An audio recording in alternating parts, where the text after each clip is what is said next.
नमस्कार दोस्तों, एक बार फिर आप सभी का स्वागत है हमारे यूट्यूब चैनल पर। आज हम रिवाइज करने वाले हैं सीए इंटर इनकम टैक्स का chapter number 1, tax rates and basic concepts. तो चलिए शुरू करते हैं। सबसे पहले व्हाट इज टैक्स। टैक्स की डेफिनेशन। टैक्स क्या होता है?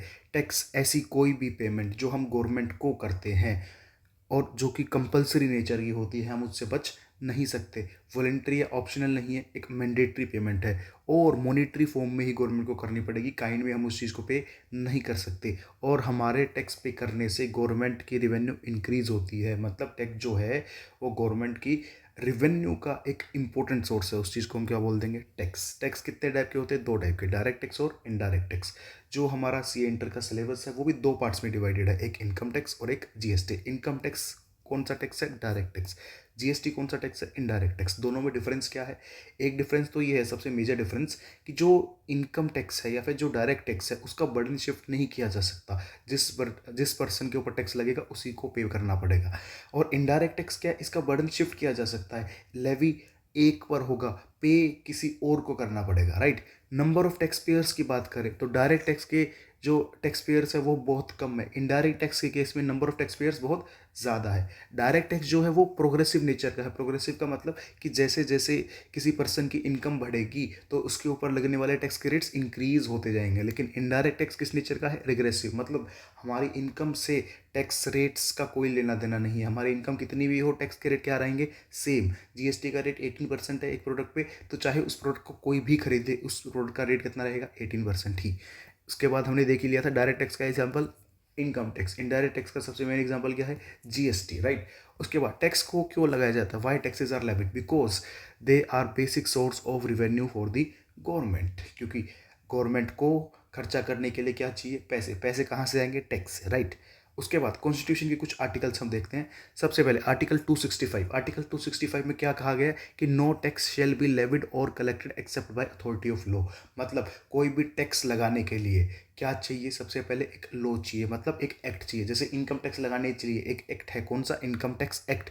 कस्टम्स के लिए कस्टम्स एक्ट, जीएसटी के लिए सीजीएसटी एक्ट, एसजीएसटी एक्ट। ऐसे कोई भी टैक्स लगाने के लिए अपने को उससे रिलेटेड पहले क्या चाहिएगा? एक्ट चाहिएगा। उससे रिलेटेड क्या चाहिए? लॉ चाहिए। बिना लॉ या एक्ट के टैक्स नहीं लगाया जा सकता, राइट। उसके बाद नेक्स्ट आर्टिकल है 245।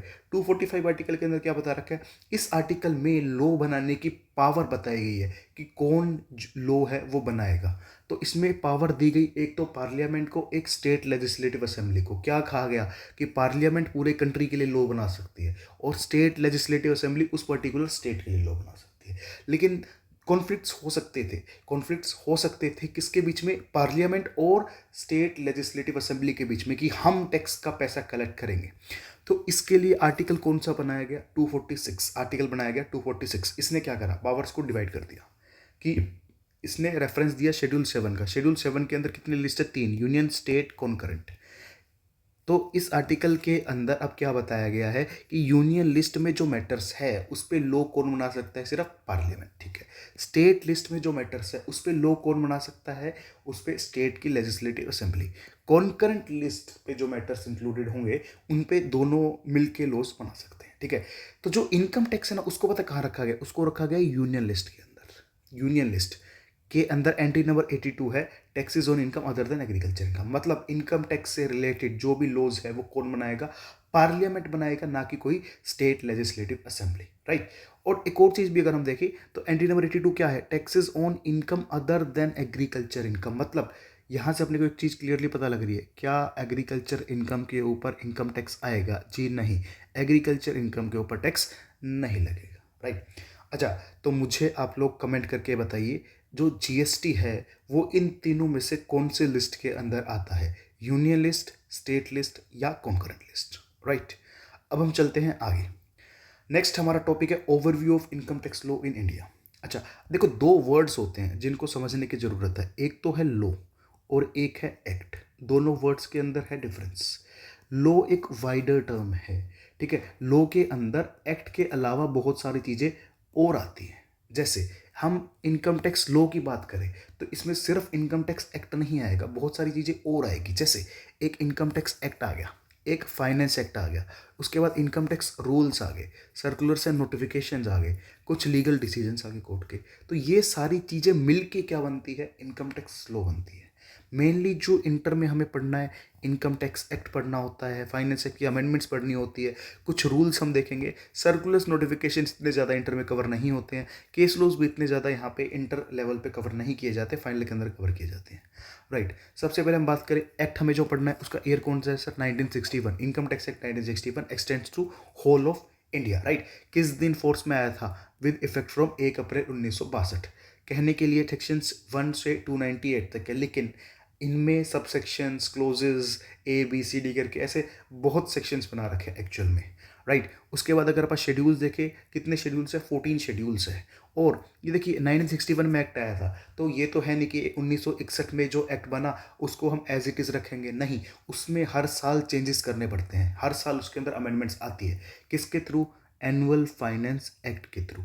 एनुअल फाइनेंस एक्ट क्या होता है, पहले फाइनेंस बिल आता है। फाइनेंस बिल कैसे आता है, जब फाइनेंस मिनिस्टर 1 फेब को पार्लियामेंट में बजट पेश करता है तो उसके साथ में ही आता है finance bill. Finance bill Lok Sabha से पास होगा, राज्यसभा से पास होगा, प्रेसिडेंट सिग्नेचर करेगा, ऑफिशियल गेजेट में नोटिफाई होगा, तो फाइनेंस बिल क्या बन जाएगा, फाइनेंस एक्ट। देखिए नेक्स्ट अपना जो कंपोनेंट है फाइनेंस एक्ट, तो वो सारी चीज़ें इसमें लिखी हुई आप एक बार रीड कर सकते हो कि फाइनेंस बिल जो होता है वो बाद में क्या बन जाता है, फाइनेंस एक्ट। फाइनेंस एक्ट का पर्पस क्या है, ये जो है इनकम टैक्स एक्ट में, GST में, कस्टम्स में, टैक्स से रिलेटेड जितनी भी लॉज है उनकी अमेंडमेंट्स किसके थ्रू की जाती है, फाइनेंस एक्ट के थ्रू। अब जो हमारे एग्जाम के लिए रेलेवेंट फाइनेंस एक्ट है वो कौन सा है, फाइनेंस एक्ट 2025। राइट, इसके बाद नेक्स्ट जो कंपोनेंट है इनकम टैक्स लॉ का वो है income tax rules. Right, income tax rules. Income tax rules जो है वो कौन बनाता है, वो बनाता है CBDT। CBDT की full central board for direct taxes. देखिए सबसे पहले आती है फाइनेंस मिनिस्ट्री। फाइनेंस मिनिस्ट्री के अंदर बहुत सारे डिपार्टमेंट्स हैं, जिसमें से एक डिपार्टमेंट कौन सा, department of revenue. Department of revenue के अंदर आते दो बोर्ड्स, एक CBDT, एक CBIC। CBDT central board for direct taxes, CBIC central board for indirect taxes and customs. CBDT जो है वो डायरेक्ट टैक्स का एडमिनिस्ट्रेशन संभालता है। GST से रिलेटेड एडमिनिस्ट्रेशन कौन संभालता होगा, CBIC। राइट, इसके बाद दो चीज़ें आती है, एक सर्कुलर्स और एक नोटिफिकेशंस।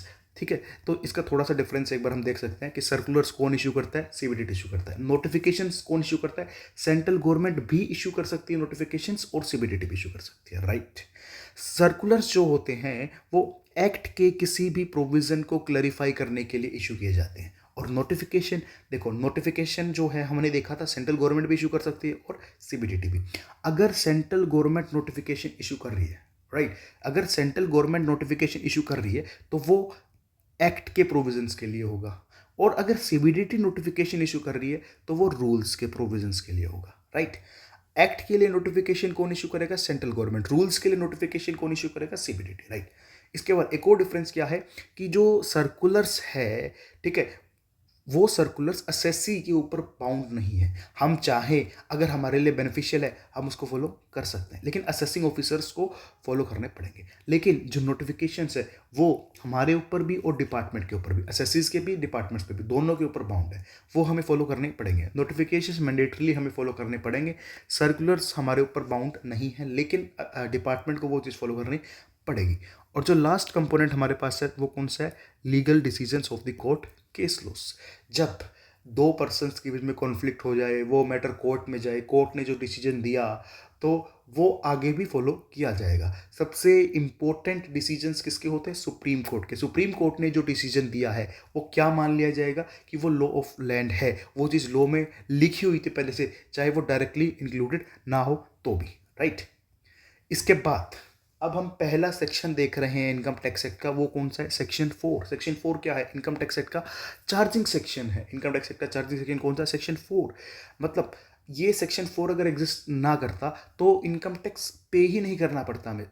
ठीक है, सेक्शन 4 इज दी सबसे इंपॉर्टेंट सेक्शन हम कह सकते हैं पूरे इनकम टैक्स एक्ट का, कि जिसकी वजह से टैक्स लग रहा है, जिसकी वजह से हमें टैक्स पे करना पड़ रहा है। राइट, देखिए जो सेक्शन 4 है ये पूरे एक्ट का चार्जिंग सेक्शन है। ऐसे ही इस एक्ट के अंदर 5 हेड्स ऑफ इनकम है, 5 टाइप की इनकम है। हर एक इनकम का चार्जिंग सेक्शन बाद में अलग आएगा। जैसे इनकम फ्रॉम सैलरी का चार्जिंग सेक्शन कौन सा है, सैलरी का चार्जिंग सेक्शन है सेक्शन 15। हाउस प्रॉपर्टी का चार्जिंग सेक्शन सेक्शन 22। PGBP का चार्जिंग सेक्शन 28। कैपिटल गेन्स का charging section 45, income from other sources का चार्जिंग सेक्शन 56, ठीक है, वो रिस्पेक्टिव हेड्स के चार्जिंग सेक्शन है। ये section 4 overall income tax act का, इसमें क्या कहा गया कि इनकम टैक्स लगेगा at the rates prescribed in income tax act, कि भाई किस रेट से टैक्स लगेगा, जो रेट्स या तो इनकम टैक्स एक्ट में गिवन है या फिर फाइनेंस एक्ट में गिवन है, ठीक है। तो यहाँ से अपने को एक चीज़ क्लैरिफाई हो गई। इसके ऊपर एमसीक्यू आया हुआ एग्जाम में कि जो इनकम टैक्स के रेट्स है वो इनकम टैक्स एक्ट में भी गिवन होते हैं और एनुअल फाइनेंस एक्ट में भी गिवन होते हैं, ठीक है। लगेगा किस चीज़ पे टैक्स लगेगा, टोटल इनकम पे लगेगा, टोटल इनकम पे लगेगा। कब की टोटल इनकम, प्रीवियस ईयर की टोटल इनकम, किसकी, हर एक पर्सन की। मतलब कंक्लूजन क्या बनी, हर एक पर्सन की प्रीवियस ईयर की टोटल इनकम के ऊपर टैक्स लगेगा, किस रेट से, जो रेट्स कहाँ गिवन है, इनकम टैक्स एक्ट में या फाइनेंस एक्ट के अंदर, राइट, ठीक है। अब हम जो ये जितनी भी टर्म्स यहाँ पे यूज हुई है ये सारे अपने को अलग अलग करके एक एक करके देखना। सबसे पहले टोटल इनकम देखते हैं। टोटल इनकम क्या होता है, टोटल इनकम का मतलब अपने को इसका लिटरल मीनिंग जो है वही इसका टैक्स में मीनिंग है। लगभग कह सकते हैं हम कि जितने भी टाइप की इनकम है सबका सम कर दो। जैसे हमें पता है कि इनकम टैक्स के अंदर कितने हेड्स हैं इनकम के, 5। इन पांचों का सीक्वेंस यही रखना होता है, चेंज नहीं कर सकते हम। सबसे पहला हेड कौन सा, income from salary, second income from house property, third PGBP, उसके बाद कैपिटल गेन्स और last head income from other sources. देखो हेड्स इसी तरीके से डिजाइंड है कि अगर कोई इनकम पहले 4 में नहीं आ रही, ठीक है, तो किस में आ जाएगी, इनकम फ्रॉम अदर सोर्स में, ठीक है। तो हम बच नहीं सकते किसी भी तरीके से।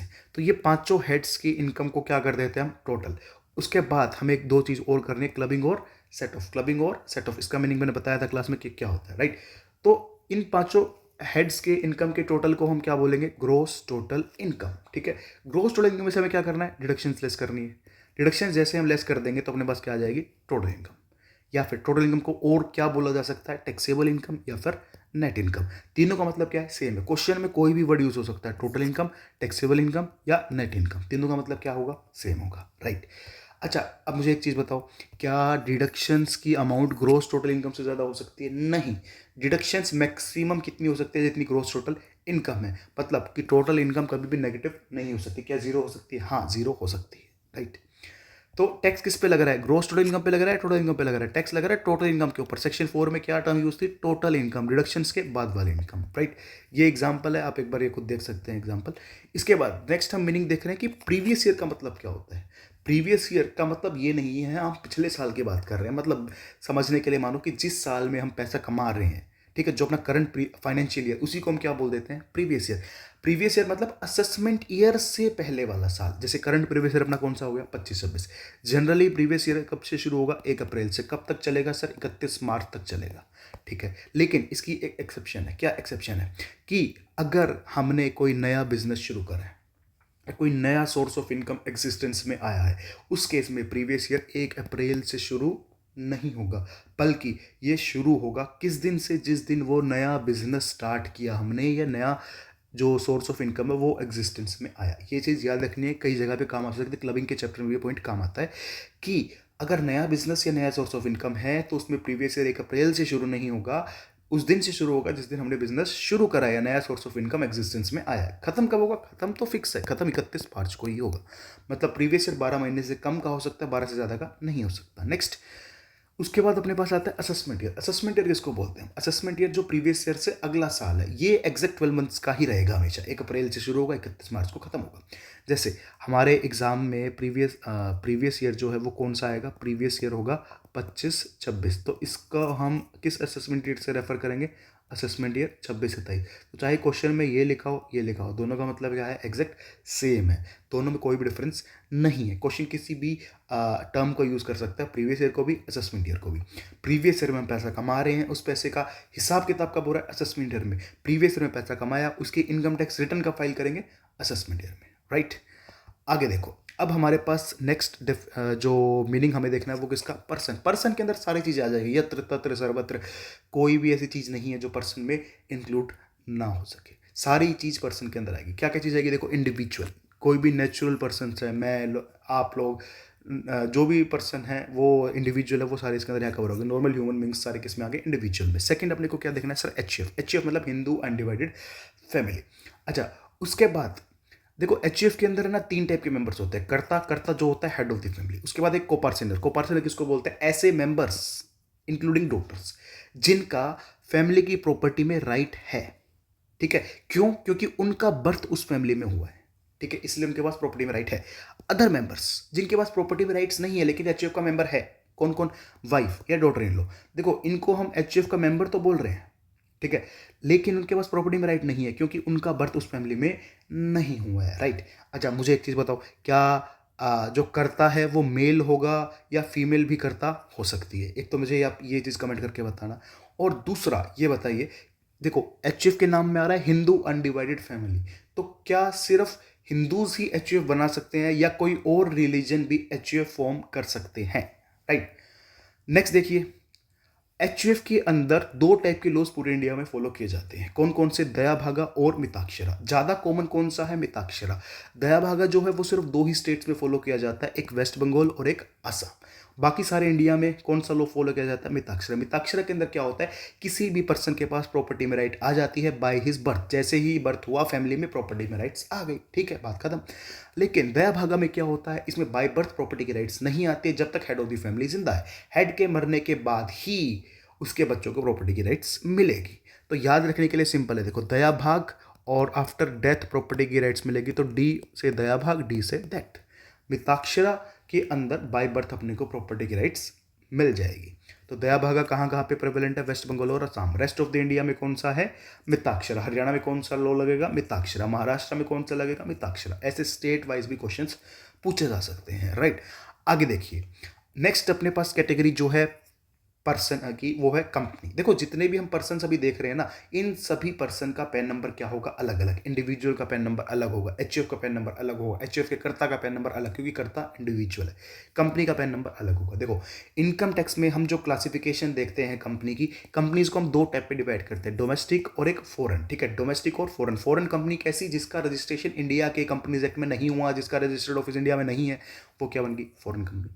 डोमेस्टिक कंपनी में दो चीजें आएगी, इंडियन कंपनी। एक इंडियन किसको बोलेंगे? जिसका रजिस्ट्रेशन इंडिया के कंपनीज एक्ट में हुआ है या फिर जिसका रजिस्टर्ड ऑफिस कहाँ सिचुएटेड है? इंडिया में, उसको हम क्या बोलेंगे? इंडियन कंपनी, ठीक है। एक और ऐसी कंपनी, इसको भी हम क्या बोलेंगे? डोमेस्टिक। ये कौन सी कंपनी है? एक ऐसी कंपनी जो इंडियन तो नहीं है लेकिन उसने इंडिया से पैसा कमा के इंडिया में डिविडेंड डिस्ट्रीब्यूट किया हो, उसको भी हम क्या मान लेंगे? डोमेस्टिक कंपनी, ठीक है। ये क्लासिफिकेशन याद रखनी है क्योंकि इस क्लासिफिकेशन के ऊपर टैक्स रेट्स डिपेंड करेंगे। डोमेस्टिक कंपनी के टैक्स रेट हम देखेंगे अलग है, फॉरेन कंपनी के टैक्स रेट अलग है, ठीक है। अच्छा, एक और क्लासिफिकेशन जो अपने को आगे काम आएगी कि हम यहाँ पे लिस्टेड और अनलिस्टेड वर्ड यूज ना करते हुए क्या बोलते हैं? लिस्टेड कंपनी को हम बोलेंगे वाइडली हेल्ड कंपनी, अनलिस्टेड को बोलेंगे closely held company. Widely held को और क्या बोला जा सकता है? कंपनी जिसमें पब्लिक सब्सटेंशियली इंटरेस्टेड है। अनलिस्टेड या क्लोजली हेल्ड को और क्या बोला जा सकता है? Company in which public are not substantially interested, right. इसके बाद नेक्स्ट कैटेगरी ऑफ पर्सन अपने पास क्या है? फर्म। फर्म के अंदर दो चीजें आएगी, क्या क्या? एक तो पार्टनरशिप फॉर्म 1932 आ गया और एक एलएलपी भी। मतलब इनकम टैक्स एक्ट में एलएलपी को भी हम फर्म की तरह ट्रीट करेंगे, चाहे इसमें कंपनी के फीचर्स हो, लेकिन जो फर्म वाले प्रोविजंस है वही किस पे लगेंगे? एलएलपी पे लगेंगे, राइट। तो उसके बाद देखिए, नेक्स्ट दो टर्म्स आई है, एसोसिएशन ऑफ पर्संस और बॉडी ऑफ इंडिविजुअल्स। देखो, ग्रुप है, ये दोनों है एक टाइप का ग्रुप। दोनों के नाम से अपने को पता लग रहा हो कि दोनों में क्या डिफरेंस है। एसोसिएशन ऑफ पर्संस, पर्सन, इसमें कोई भी पर्सन मेंबर बन सकता है, ठीक है। बॉडी ऑफ इंडिविजुअल्स, इसमें मेंबर कौन बन सकता है? सिर्फ इंडिविजुअल। यहाँ पे कोई भी मेंबर हो सकता है, बॉडी ऑफ इंडिविजुअल में सिर्फ इंडिविजुअल। अच्छा, मतलब क्या मैं ये बोल सकता हूँ all body of individuals or AOPs also? Yes, बोल सकता हूँ, क्योंकि एओपीज के अंदर इंडिविजुअल्स मेंबर हो सकते हैं। तो सभी बीओआई जो है वो एओपी है, लेकिन सभी एओपी बीओआई नहीं है, ये चीज का ध्यान रखना। इसके बाद नेक्स्ट जो अपने पास कैटेगरी पर्सन है वो है लोकल अथॉरिटी। लोकल अथॉरिटी का एग्जांपल क्या हो सकता है? नगर निगम, नगर पालिका, ये सारी चीज किसमें आएगी? लोकल अथॉरिटी में। उसके बाद आर्टिफिशियल जुडिशियल पर्सन, ऐसी कोई भी चीज जो नेचुरल ना हो लेकिन लॉ की नजरों में एग्जिस्ट करती हो, वो सारी किसमें आ जाएगी? आर्टिफिशियल जुडिशियल पर्सन में। रेसिडुअल कैटेगरी है, मतलब यहां तो आप कवर हो ही जाओगे अगर पहले 6 में कवर नहीं हो रहे। एग्जाम्पल डाइटिस, बार काउंसिल, यूनिवर्सिटीज, ठीक है। तो हमने पर्सन का मतलब देख लिया, टोटल इनकम का मतलब देख लिया, प्रीवियस ईयर का मतलब देख लिया। अब कुछ चीजें और देखनी है। असेसी। असेसी किसको बोलते हैं? Means a person by whom any tax और any other sum of money is payable under this act. कोई भी पर्सन जिसको कोई अमाउंट पे करनी हो इस एक्ट में, वो क्या बन जाएगा? असेसी। अच्छा, मुझे कोई अमाउंट पे करनी थी, मैंने वो अमाउंट पे नहीं करी, क्या मैं अभी भी असेसी रहूंगा? हाँ, मैं तो बल्कि असेसी डिफॉल्ट बन जाऊंगा, राइट। उसके बाद रिटर्न ऑफ इनकम क्या होती है सर? एक रिटर्न ऑफ इनकम समझने के लिए मानो एक कागज़ है, कागज़ पे मैं मेरी इनकम लिख रहा हूँ, मेरा टैक्स लिख रहा हूँ, गवर्नमेंट को बता रहा हूँ कि देखो मेरी इनकम इतनी है, मेरा टैक्स इतना है। काम ये आजकल होता है ऑनलाइन, पहले होता था ऑफलाइन, हमें फिजिकल कागज़ पे लिख के वो चीज़ बेंगलोर भेजनी होती थी, लेकिन आज ये काम होता है सारा ऑनलाइन। तो देखो return of previous year is filed in assessment year, एक समरी ऑफ इनकम है और टैक्स पेबल है, हम खुद गवर्नमेंट को बता रहे हैं, ठीक है। रिटर्न ऑफ इनकम की ड्यू डेट्स क्या है? ड्यू डेट्स क्या है? 31 जुलाई, 31 अक्टूबर या 30 नवंबर, जो कि अब लेटेस्ट फाइनेंस एक्ट में तो कुछ चेंज भी हो चुकी है, राइट। इसके बाद दो टर्म्स का मीनिंग हमें देखना है, एक सीनियर सिटीजन और एक सुपर सीनियर सिटीजन। देखो senior citizen, super senior citizen बहुत ही इंपॉर्टेंट टर्म्स है, क्योंकि आगे आने वाले चैप्टर्स में कई जगह पे इनका यूज होने वाला है। देखिए सीनियर सिटीजन किसको बोलेंगे हम? रेजिडेंट, मतलब अगर कोई इंडिया में रहता है उसको हम बोलते हैं रेजिडेंट, जो इंडिया के बाहर रहता है उसको क्या बोलेंगे? Non resident. तो सीनियर सिटीजन बनने के लिए पहले क्या होने चाहिए? हम रेजिडेंट होने चाहिए, दूसरा इंडिविजुअल होना चाहिए, और जिसकी एज कितनी हो? 60 और अबव, बट लेस देन 80। किस टाइम पे? Any time during the previous year. ऐसा बंदा जो इंडिया में रहता है, इंडिविजुअल है, जिसकी एज 60 या उससे ज़्यादा है लेकिन 80 से कम है, उसको हम क्या बोल देंगे? Senior citizen. Sir super senior किसको बोलेंगे? सुपर सीनियर सिंपल है, यहाँ पे था 60 और मोर, यहाँ पे 80 और मोर आ गया। यहाँ पे अब एक हायर लिमिट थी 80 की, यहाँ हायर लिमिट भी नहीं आएगी कोई। तो मतलब देखो यहाँ एक कंडीशन का ध्यान क्या रखना है, दोनों जगह एक टर्म है रेजिडेंट, मतलब रेजिडेंट को ही हम सीनियर सिटीजन बोलेंगे, रेजिडेंट को ही सुपर सीनियर बोलेंगे। अगर नॉन रेजिडेंट है तो उसको सीनियर या सुपर सीनियर नहीं माना जाएगा।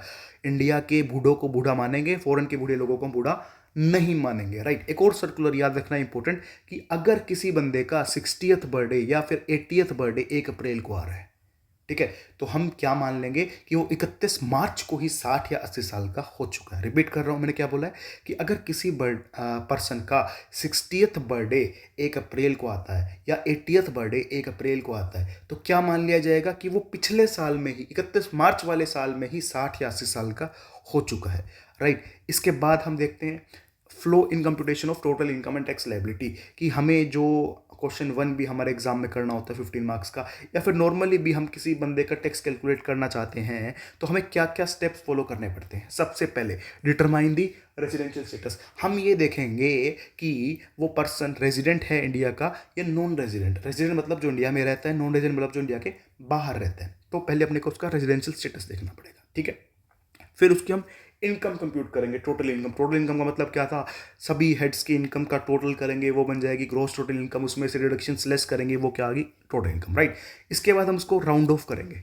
टोटल इनकम को राउंड ऑफ करने का सेक्शन 288A है, टैक्स को राउंड ऑफ करने का सेक्शन 288B है।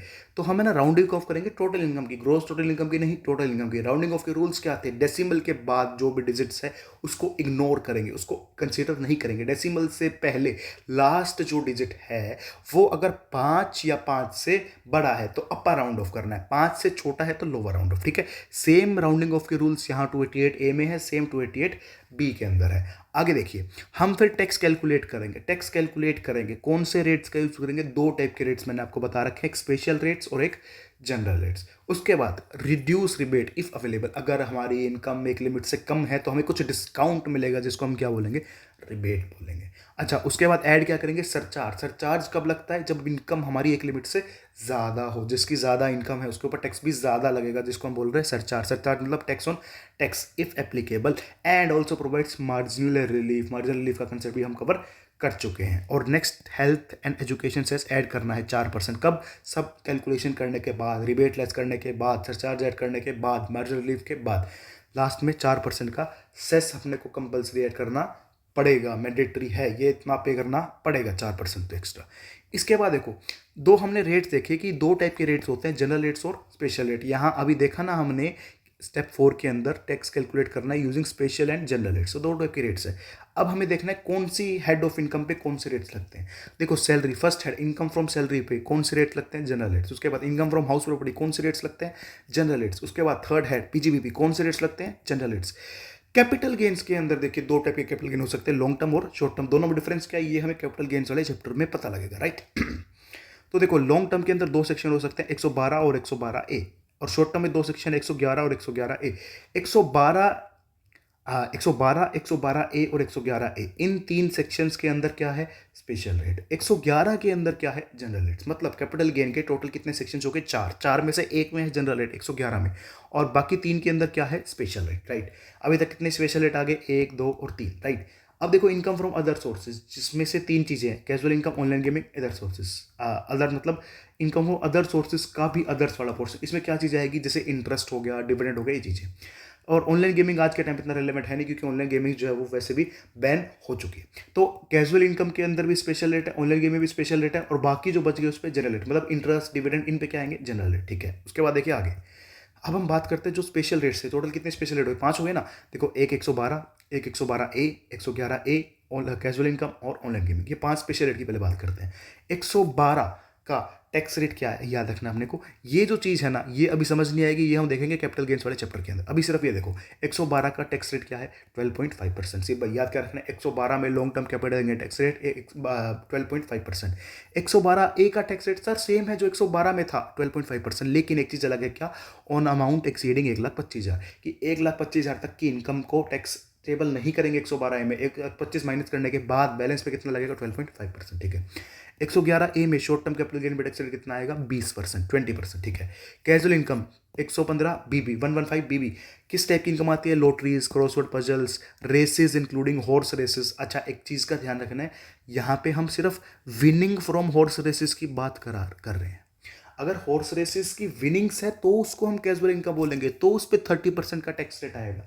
अगर मैं हॉर्स रेस कंडक्ट करा रहा हूँ, ठीक है, मैं हॉर्स रेस कंडक्ट करा रहा हूं, तो मेरी इनकम कैजुअल इनकम नहीं है, मेरी इनकम जनरल रेट से ही टैक्सेबल होगी, राइट। इसके बाद देखो विनिंग फ्रॉम ऑनलाइन गेमिंग, इस पर भी टैक्स रेट क्या है, 30% नेट विनिंग्स पे टैक्स लगता है। ये आज के टाइम पे इतना रेलेवेंट है नहीं अपने लिए। इसके बाद देखो भाई, अभी हमने दो टाइप के रेट्स देखे थे, कि एक जनरल रेट है और एक स्पेशल रेट है। देखो स्पेशल रेट जो है वो हर कैटेगरी ऑफ पर्सन के लिए होते हैं सेम, चाहे इंडिविजुअल हो, एचईएफ हो, कंपनी हो, फर्म हो, एलएलपी हो, कोऑपरेटिव सोसाइटी हो।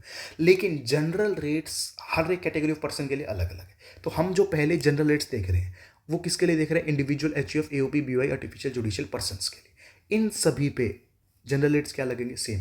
तो जैसे इसके अंदर देखो क्या क्या चीज़ें नहीं आई, firm, local authority, LLP, company, cooperative society, इन सब के जनरल रेट्स हम बाद में देखेंगे। तो देखो पहला पॉइंट तो मैंने क्या लिखा हुआ है, स्पेशल रेट इनकम तो स्पेशल रेट से ही टैक्सेबल होगी। हम 5 पढ़ चुके हैं, बार बार तो देखेंगे नहीं, तो वो वाली स्पेशल रेट लग जाएंगे। जो बाकी इनकम बची, बाकी बची कौन सी, जनरल रेट वाली, ठीक है।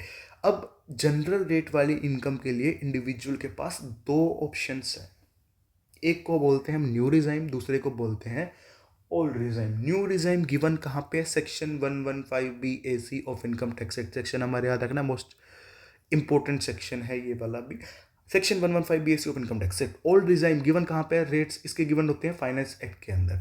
न्यू रिजाइम को और हम क्या बोलते हैं, डिफॉल्ट रिजाइम। ओल्ड को क्या बोल सकते हैं, ऑप्शनल रिजाइम या normal provisions of the act. Default किस लिए बोलते हैं, अगर हम कुछ ऑप्शन एक्सरसाइज ना करें तो बाय डिफॉल्ट ये वाली रिजाइम लगती है। हाँ इसमें हम जा सकते हैं अगर हम चाहें तो, लेकिन कब तक, अगर हम अपनी return of income due date से पहले फाइल करते हैं तो हम इसमें जा सकते हैं, अदरवाइज हमें न्यू में ही रहना पड़ेगा। देखो बाय डिफॉल्ट अगर टैक्स रेट देखेंगे तो न्यू के अंदर टैक्स रेट क्या है, कम है। ओल्ड में टैक्स रेट क्या है, ज़्यादा है। लेकिन दिक्कत किस चीज़ की है कि ओल्ड में हमें सारे खर्चों की डिडक्शन मिल जाती है, बहुत सारी एग्जम्पशंस मिल जाती है। लेकिन न्यू में सारे खर्चे लेस नहीं हो सकते, सारे एक्सपेंसेस लेस नहीं हो सकते, सारी एग्जम्पशन नहीं मिलेगी, ठीक है। तो हमें क्या करना पड़ता है, हमें न्यू रिजाइम के अकॉर्डिंग भी कैलकुलेशन करके देखनी पड़ती है, ओल्ड के अकॉर्डिंग भी कैलकुलेशन करनी पड़ती है, और जिसमें भी टैक्स रेट कम आ गया हम उस रिजाइम को क्या कर लेंगे, सेलेक्ट कर लेंगे, राइट। अच्छा एक और चीज़, वैसे आज के टाइम पे 75 to 80% लोग जो इंडिया में है वो न्यू रिजाइम ही यूज़ कर रहे हैं, ओल्ड बहुत ही कम लोग यूज़ कर रहे हैं। तो हो सकता है आगे आने वाले टाइम में ओल्ड रिजाइम को कंप्लीटली हटा दिया जाए, राइट। तो अभी हम पहले स्टार्ट कर रहे हैं सेक्शन 115 BAC या फिर न्यू डिजाइन। देखिए सेक्शन 115 BAC अगर हम बात करें तो यहाँ पे टैक्स की जो स्लैब्स है वो इस प्रकार है। सबसे पहले हमें एज नहीं देखनी किसी भी पर्सन की, ना ही उसका रेजिडेंशियल स्टेटस देखना। हाँ ध्यान रखना, ऑप्शनल डिजाइन जब हम देखेंगे तो हमें एसएससी की एज भी देखनी पड़ेगी और रेजिडेंशियल स्टेटस भी देखना पड़ेगा। लेकिन 115 BAC में ना तो एज देखनी ना ही रेजिडेंशियल स्टेटस देखना। देखो स्लैब्स यहाँ पे कैसे है, 0 से 4 लाख, 4 से 8, 8 से 12, 12 से 16, 16 से 20, 20 से 24, 24 से ऊपर अब 24 लाख, मतलब 4-4 लाख करके बढ़ रहे हैं। और टैक्स के रेट देखो 0, 5, 10, 15, 20, 25, 30, 5-5 करके इंक्रीज हो रहा है। हाईएस्ट टैक्स रेट कितना जा रहा है, 30%। 30% कब लग रहा है, 24 से ऊपर जाने पे। अच्छा, बेसिक एग्जाम्पशन लिमिट क्या है? 4 लाख। बेसिक एग्जाम्पशन लिमिट का मतलब क्या है भाई? 4 लाख तक तो टैक्स लगना ही नहीं है, इसलिए 4 लाख को क्या बोला जाता है? बेसिक एग्जाम्पशन लिमिट, कि किस लिमिट तक टैक्स नहीं लगेगा। अच्छा, एक चीज़ अपने को जो याद रखनी होती है कि 24 लाख की इनकम पे टैक्स कितना आएगा? 3 लाख। कि अगर एग्जैक्ट किसी पर्सन की 24 लाख की इनकम है तो टैक्स कितना बनेगा? 3 लाख का बनेगा। ये याद क्यों रखना है कि अगर मान लो पेपर में क्वेश्चन आए 30 लाख का, तो क्या हम स्टार्टिंग से कैलकुलेशन करने लगे 0 से 4 लाख तक 0, 4 से 8 लाख तक 5% के रेट से इतना टैक्स? नहीं, हम क्या कहेंगे, देखो पहले 24 लाख पे 30%, 24 लाख से ऊपर वाली जितनी भी इनकम है उसका 30% करना है। भाई पहले 24 लाख पे 3 लाख आ गया, बचे हुए इनकम पे 30% कर देंगे, सिंपल। ठीक है, तो इसलिए याद रखना है 24 लाख की इनकम पे डिफॉल्ट डिजाइन में टैक्स कितना आएगा? 3 लाख। अच्छा, एक रिबेट हमने देखा था, रिबेट मिल सकती है। रिबेट मतलब एक टाइप का डिस्काउंट हो गया। रिबेट का सेक्शन 87A, रिबेट किसको मिलेगी? सिर्फ रेजिडेंट को, नॉन रेजिडेंट को रिबेट नहीं मिलेगी। ठीक है, रिबेट सिर्फ इंडिविजुअल को मिलेगी, रिबेट सिर्फ इंडिविजुअल को मिलेगी। कंफ्यूजन क्या होती है बाद में कि हमें ऐसा लगता है कि रिबेट एचयूएफ को मिल जाएगी, रिबेट एचयूएफ को नहीं मिलेगी, सिर्फ किसको मिलेगी? इंडिविजुअल को मिलेगी, राइट। और इसके बाद हम अगर देखें रिबेट कब मिलेगी? अगर टोटल इनकम कितनी हो, उस पर्सन की टोटल इनकम 12 लाख से ज़्यादा ना हो, 12 लाख तक है तो ही अपने को रिबेट मिल पाएगी। ठीक है, क्या टोटल इनकम की बात कर रहे हैं, डिडक्शंस के बाद वाले इनकम। ठीक है, रिबेट कितनी मिलेगी? 60,000 या टैक्स की amount which ever is lower. Maximum rebate कितनी मिल सकती है? 60,000। मोस्ट इंपॉर्टेंट पॉइंट ध्यान रखना है इस चीज़ का कि रिबेट अपने को किस चीज़ से नहीं मिलेगी? डिफॉल्ट डिजाइन में किसी भी स्पेशल रेट वाले इनकम से रिबेट नहीं मिलेगी। 112A से रिबेट नहीं मिलेगी, 112 से रिबेट नहीं मिलेगी, 111A से रिबेट मिल जाएगी। क्या 111 से रिबेट मिलेगी? हाँ मिल जाएगी, क्योंकि ये तो जनरल रेट वाला इनकम है। कैजुअल इनकम से रिबेट नहीं मिलेगी, ऑनलाइन गेमिंग से रिबेट नहीं मिलेगी। ठीक है, पहले ये रिबेट मिल जाया करती थी, लेकिन फिर गवर्नमेंट इसको थोड़ा सा अपडेट किया, अब स्पेशल रेट इनकम से रिबेट नहीं मिलती है। आगे देखिए, ये कुछ एग्जांपल्स है जो हमने क्लास में किए थे, आप एक बार खुद सोल्व कर सकते हो। फिर एक कंसेप्ट है मार्जिनल रिलीफ का। ये क्या है कि देखो अगर किसी बंदे की इनकम 12 लाख है, ठीक है, तो उसको रिबेट मिल जाएगी, उसका टैक्स कितना आएगा? 0 आएगा। लेकिन अगर इनकम कितनी होगी? 12,20,000, अब क्या रिबेट मिल पाएगी? नहीं, क्योंकि इनकम 12 लाख से ज़्यादा हो चुकी है। लेकिन इस केस में इस पर्सन को एक रिलीफ मिल जाएगा, जो हमने कैलकुलेट करना सीखा था कि पहले हम कैलकुलेट करेंगे एक्स्ट्रा टैक्स कितना बनता है, फिर एक्स्ट्रा इनकम कितनी बनती है, फिर रिलीफ का फॉर्मूला क्या बन रहा था, extra tax minus extra income. ये हमने डिटेल में क्लास में देख लिया, तो अभी मैं इसको स्किप कर रहा हूँ डायरेक्ट। नेक्स्ट टॉपिक एक क्या आता है कि अगर हमें क्वेश्चन में स्पेशल रेट इनकम और जनरल रेट इनकम साथ में दे रखी है, तो हमें एक चीज़ का ध्यान ये रखना है कि जो बेसिक एग्जम्पशन लिमिट है क्या वो फुली यूटिलाइज हो गई है? फुल यूटिलाइज होने का मतलब क्या मेरी जनरल रेट की इनकम बेसिक एग्जम्पशन लिमिट से ज़्यादा है? अगर है तो ठीक है, कोई दिक्कत नहीं, नॉर्मल कैलकुलेशन रहेगी। लेकिन अगर मेरी बेसिक एग्जम्पशन लिमिट जो है, ठीक है, वो तो ज़्यादा है और मेरी जनरल रेट इनकम क्वेश्चन में या तो है ही नहीं या फिर उससे कम है, तो जिसकी वजह से पूरी BEL यूज़ हो ही नहीं पाई, तो वो कुछ अनयूटिलाइज बच जाती है, जिसको हम बोलते हैं UBEL, unutilise basic exemption limit या अनअवेल्ड बेसिक एग्जाम्पशन लिमिट, जिसको हम क्या कर सकते हैं? स्पेशल रेट वाली इनकम से लेस कर सकते हैं। कौन कर सकता है? सिर्फ रेजिडेंट इंडिविजुअल या रेजिडेंट एचयूएफ। अब ध्यान क्या रखना है कि देखो रिबेट जो थी वो एचयूएफ को नहीं मिलती थी, लेकिन UBEL का benefit, unavailed basic exemption limit का बेनिफिट इंडिविजुअल को भी मिलेगा, एचयूएफ को भी मिलेगा। लेकिन कब मिलेगा? जब वो रेजिडेंट होंगे तो ही मिलेगा। किस इनकम से लेस कर सकते हैं? 111A से, 112 से, 112A से। लेकिन कैजुअल इनकम या ऑनलाइन गेमिंग मतलब 30% वाली इनकम से UBEL लेस नहीं कर सकते। अच्छा, अगर क्वेश्चन में मेरे को तीनों इनकम दे रखी है तो मैं किससे लेस करूंगा? अच्छा, इसी सीक्वेंस में लेस करना है। 111A का टैक्स रेट सबसे ज़्यादा है, 20% है, तो मैं पहले 111A से लेस करूंगा, फिर 112 से, क्योंकि 112A में तो वैसे भी 1,25,000 तक टैक्स नहीं आता, राइट। ये कंसेप्ट भी हमने देख लिया। उसके बाद आगे क्वेश्चन है, ये आप खुद भी देख सकते हो। देखो ये कुछ नॉर्मल सी चीज़ है कि कैजुअल इनकम और ऑनलाइन गेमिंग से हमें UBL का बेनिफिट नहीं मिलेगा, स्पेशल रेट इनकम से रिबेट नहीं मिलेगी, और नॉन रेजिडेंट को तो ना तो UBEL का बेनिफिट मिलेगा ना ही उसको रिबेट मिलेगी, राइट। आगे देखते हैं। आगे अपने पास आता है सरचार्ज का कंसेप्ट। सरचार्ज क्या होता है? Tax on tax. कब लगता है? जब हमारी इनकम एक लेवल से ज़्यादा हो। डिपेंड किस पे करेगा? टोटल इनकम कितनी है, ग्रोस टोटल इनकम नहीं, टोटल इनकम डिडक्शंस के बाद वाली इनकम। अगर किसी बंदे की इनकम 50 लाख तक है तो सरचार्ज नहीं आएगा, एग्जैक्ट 50 लाख पे सरचार्ज नहीं आएगा। इनकम 50 लाख से ज़्यादा है, 1 करोड़ तक है, 50 लाख से ज़्यादा अप टू 1 करोड़, सरचार्ज कितना आएगा? टैक्स 10%, 10% इनकम का नहीं, 10% टैक्स का, ठीक है। अगर इनकम 1 करोड़ से ज़्यादा है, 2 करोड़ तक है, more than 1 crore, up to ₹2 crore, surcharge कितना आएगा? टैक्स का 15%। ये ध्यान से देखना, अगर किसी की टोटल इनकम 2 करोड़ से ज़्यादा है, टोटल इनकम कितनी है, 2 करोड़ से ज़्यादा, अगर टोटल इनकम 2 करोड़ से ज़्यादा है तो हम क्या करेंगे, 4 टाइप की इनकम को अलग निकाल देंगे। कौन कौन सी? डिविडेंड 111A, 112 और 112A। अगर हमारी टोटल इनकम 2 करोड़ से ज़्यादा है, डिविडेंड 111A, 112 और 112, इन चारों को अलग निकाल देंगे। इन चारों पर सरचार्ज कितना रहेगा? 15%, 15%, 15% फिक्स। चाहे मेरे पास 1000 करोड़ का डिविडेंड आ रहा हो, मेरा सरचार्ज कितना रहेगा? 15%। और रिमेनिंग इनकम जो बची है इन चारों के अलावा, अगर वो रिमेनिंग इनकम 2 करोड़ तक है तो सरचार्ज कितना लगेगा? 15%। रिमेनिंग इनकम 2 करोड़ से ज़्यादा है तो सरचार्ज कितना आएगा? 25%। ठीक है, तो बहुत ही ध्यान से ये वाला स्टेप आपको देखना है। एक बार आप इसको समझ लोगे तो गलती होने के चांसेस रहेंगे ही नहीं क्वेश्चंस में। ये क्वेश्चंस थे जो हमने खुद एक बार प्रैक्टिस किए थे, या आप एक बार खुद से दोबारा भी प्रैक्टिस कर सकते हो। इसके बाद देखो मार्जिन रिलीफ का कंसेप्ट आया था। जैसे हमने रिबेट वाले केस में भी तो देखा था कि इनकम अगर 12 लाख से थोड़ी सी ज़्यादा है तो अपने को मार्जिन रिलीफ मिलता था। यहाँ भी सेम, कि अगर सरचार्ज वाले स्लैब से थोड़ी सी ज़्यादा मेरी इनकम, जैसे मेरी इनकम 50,50,000 है, ठीक है, 1 करोड़ 1 लाख है, 2 करोड़ 1 लाख है, तो मुझे जो एक टाइप का रिलीफ मिल जाता है जिसको हम बोलते हैं मार्जिनल रिलीफ।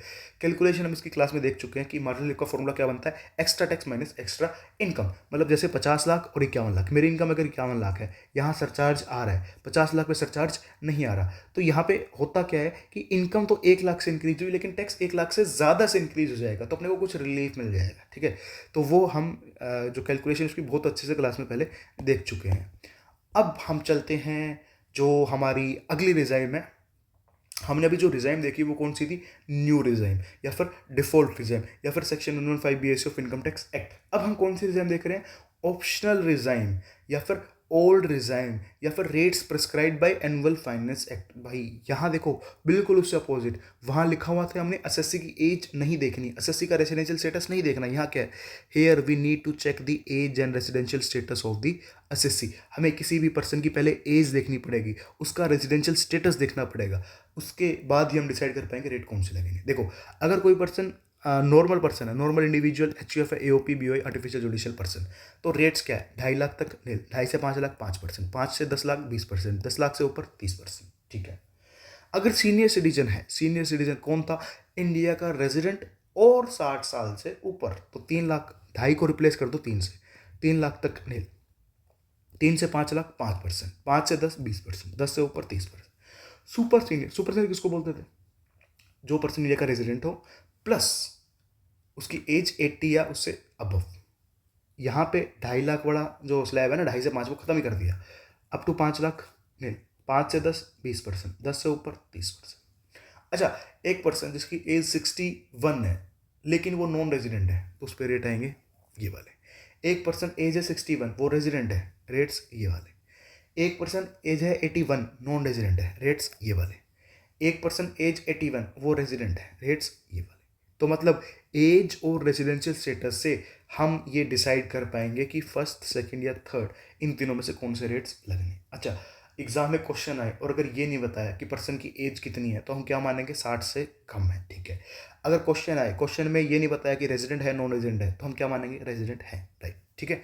आगे चलिए, rebate under section 87A। Rebate देखो हमने डिफॉल्ट रिजाइम के लिए भी देखी थी, अब हम देख रहे हैं ऑप्शनल रिजाइम के लिए। वहाँ से कुछ अलग है यहाँ पे।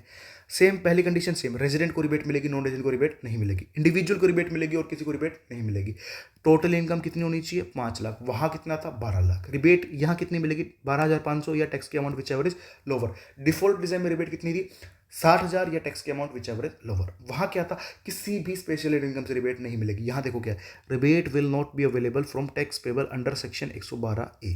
112A से रिबेट नहीं मिलेगी, मतलब बाकी जो स्पेशल रेट के है ना, वहाँ से रिबेट मिल जाएगी। जैसे 112 है, 111A है, ठीक है, कैजुअल इनकम है, इन सब से रिबेट मिल जाएगी, 112A से नहीं मिलेगी। लेकिन कौन से रिजाइम की बात कर रहे हैं? ऑप्शनल की। डिफॉल्ट में क्या था? किसी भी स्पेशल रेट की इनकम से रिबेट नहीं मिलेगी। राइट, इसके बाद आगे कुछ क्वेश्चन तो सेम। अच्छा हाँ, एक ये चीज़ का ध्यान रखना है, याद है हमने वहाँ कंसेप्ट देखा था कि देखो मेरी इनकम 12 लाख से थोड़ी सी ज़्यादा है, 12 लाख तक तो रिबेट मिल जाती है, लेकिन मेरी इनकम कितनी है? सपोज 12,10,000, तो मेरे को मार्जिन रिलीफ मिल जाता था। ठीक है, लेकिन यहाँ पे वो रिबेट वाला मार्जिन रिलीफ नहीं मिलेगा। सपोज कि अगर मेरी इनकम 5 लाख है तो मेरे को क्या मिल गया? रिबेट मिलेगी। अगर मेरी इनकम 5,10,000 है, क्या मेरे को रिबेट मिलेगी? नहीं, क्योंकि 5 लाख से ज़्यादा होगी। लेकिन यहाँ मेरे को मार्जिनल रिलीफ भी नहीं मिलेगा। देखो, here special relief that was applicable in case of 115 BS is not applicable. Rebate वाला रिलीफ मेरे को यहाँ पे नहीं मिलेगा, राइट। अच्छा, ये सेम कंसेप्ट है जो हमने डिफॉल्ट रिजर्व में भी देखा था। क्या कंसेप्ट है कि अगर एक पर्सन के 2 टाइप की इनकम उसको रिसीव हो रही है, स्पेशल रेट इनकम भी, जनरल रेट इनकम भी, तो हमें ये देखना है कि क्या कुछ यूबीईएल बच रहा है। यूबीएल का फॉर्मूला क्या बनता है? Basic exemption limit minus general rate income, right. क्या कोई यूबीईएल है? अच्छा देखो, डिफॉल्ट में बेसिक एग्जम्पशन लिमिट एक ही थी, कौन सी? 4 लाख की। ऑप्शनल में बेसिक एग्जम्पशन लिमिट कितनी आएगी? 3, 2.5 लाख, 3 लाख या 5 लाख। तो क्या कोई यूबीईएल है? अगर है तो ठीक है, तो उस यूबीईएल को हम इन तीनों से लेस कर सकते हैं। कैजुअल इनकम या ऑनलाइन इनकम से लेस नहीं कर सकते। कौन लेस कर सकता है? रेजिडेंट इंडिविजुअल या फिर HUF. Same, exact same provision था डिफॉल्ट में, एग्जैक्ट सेम है ऑप्शनल में, ठीक है। आगे हम देखते हैं सरचार्ज। सरचार्ज के अंदर देखो, इतना पोर्शन तो है ना सेम है जो डिफॉल्ट में था, ये सिर्फ ऑप्शनल वाला अलग है। एक बार हम स्टार्टिंग से देखते हैं। अगर किसी पर्सन की total income up to 50 lakh है, कोई सरचार्ज नहीं आएगा। 50 लाख से ज़्यादा 1 करोड़ तक है, 10% का सरचार्ज आएगा। और अगर उसकी टोटल इनकम 1 करोड़ से ज़्यादा है, 2 करोड़ तक है, तो 15% का सरचार्ज आएगा। 2 करोड़ से ज़्यादा होते ही हमें क्या चेक करना है कि ये चारों इनकम अलग निकाल देंगे, इन पे हमेशा कितना रहेगा? 15। 2 करोड़ से ज़्यादा होते ही ये चारों को अलग निकाल दिया, इन पे कितना? 15। रिमेनिंग जो बची, अगर वो 2 करोड़ तक है तो 15, 2 करोड़ से ज़्यादा है तो 25, ठीक है। अगर टोटल इनकम 5 करोड़ से ज़्यादा, ये वाला पोर्शन ध्यान से देखना, अगर टोटल इनकम 5 करोड़ से ज़्यादा है तो उस केस में हम क्या करेंगे? यहाँ पे भी सेम, इन चारों इनकम को लोग निकाल देंगे, इन पे सरचार्ज कितना रहेगा? 15 ही रहेगा। रिमेनिंग इनकम जो बचती है, रिमेनिंग इनकम जो बचती है वो अगर 2 करोड़ तक है तो 15, 2 से 5 करोड़ के बीच में है तो 25, 5 करोड़ से ज़्यादा है तो 37%। एक बार ध्यान से हम इस चार्ट को देखेंगे तो ये वाली चीज़ भी हमारी कभी गलत नहीं होगी। इसके बाद कुछ कैलकुलेशन वाला पार्ट है, वो आप खुद एक बार कैलकुलेट करके देख सकते हो कि सरचार्ज कितना आना है। फिर मार्जिनल रिलीफ सेम है, वही कंसेप्ट कि अगर मेरी इनकम सरचार्ज के स्लैब से थोड़ी सी ज़्यादा है तो मेरे को मार्जिनल रिलीफ मिल जाएगा। मार्जिनल रिलीफ का फॉर्मूला वही same, extra tax minus extra income, right. तो ये कैलकुलेशन भी हमने क्लास में देख ली थी। इसके बाद अगर हम देखें तो हमारे पास टैक्स रेट आ रहे हैं ऑन बाकी एंटिटीज़ के। मतलब हमने अभी जो टैक्स रेट देखे वो किस किस के थे? Individual, HUF, AOP, BOI, artificial judicial person के। अब इनके अलावा जो पर्सन्स की कैटेगरी बची, इनके लिए जो टैक्स रेट्स है वो हम कवर करेंगे नेक्स्ट वीडियो के अंदर, राइट।